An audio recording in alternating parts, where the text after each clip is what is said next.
Hola beautiful people, and welcome to another episode of Let's Talk Food, my favorite. I'm excited because we're going to get into the sources, the nutrition, and the uses of some of my favorite foods, superfoods, and more. But today we're getting into aloe vera. So we've got our aloe vera plant here, and it is lovely, lovely, lovely, lovely. Look at it, look at it. So it's got these pokey things on the spine, which do hurt if you snag it the wrong way. And then this is where it was connected to the original plant and rooted, and the leaf was broken off. This is one leaf. Inside this leaf, the green part inside, there's the gel. Now, I want to remind you of the meaning of aloe vera. So aloe comes from Greek, meaning simply shining bitter substance. So what I'm going to do here to get to the shining bitter substance is cut along the spines on the side, one, and then I'm going to cut along another one.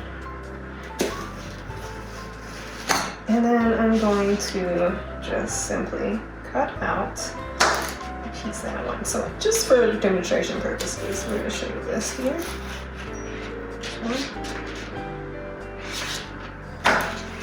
And then you can essentially peel away the spikes there. Easy, easy peasy. Just like so. If it's a little too difficult, I like to take my knife and just get up under the skin, the rind there. You can just kind of wiggle your way, keeping it as close to the skin as possible. Be very careful when using sharp objects. I'm not like a professional chef or anything. I don't prep foods often, but I figured it out. So like you see, there is that shining bitter substance that the Egyptians called the immortality plant, the plant of immortality, because this stuff right here is amazing. Look at it, look at it. It's very much a gel. There is no doubt about that. So, where does it come from? Great question. That's something that I wasn't able to figure out. Literally, it's been used in ancient civilizations across societies all over the world.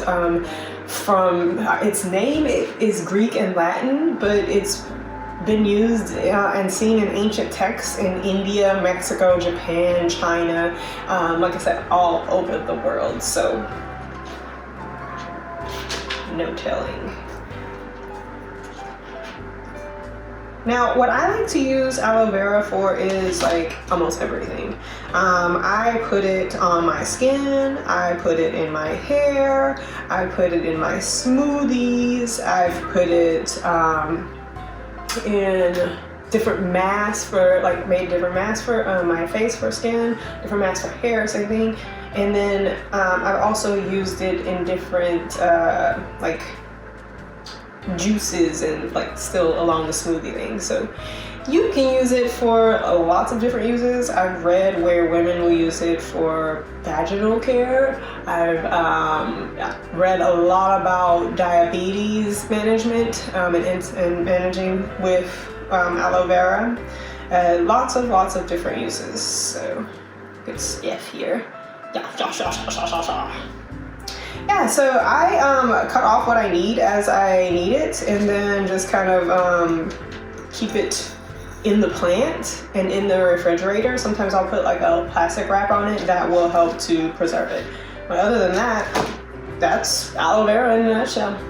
So now that we have revealed the plant, opened it up, checked out the gel on the inside, and talked about some of the uses and ancient civilization ways, let's break down just the name. I know I've kind of briefly touched on it, but aloe comes from Greek, which means shining bitter substance, which you see it is very clearly a shining bitter substance, and when you taste it, you'll taste that bitterness, which is why I added to smoothies. Another reason that I added to smoothies is it has these amazing antioxidants, antiviral, antibacterial, analgesics in it, and also anti-inflammatory properties. And that comes from the vitamins, the minerals, and the enzymes that make up the aloe vera plant. So it's rich in vitamin A, vitamin C, vitamin E, vitamin B12. Folate is a mineral that you'll find heavily in it, and as well as a ton of enzymes that I can't even pronounce that well because they're in some weird Latin name. But I hope that you will go get your aloe vera plant and add it to your diet slowly.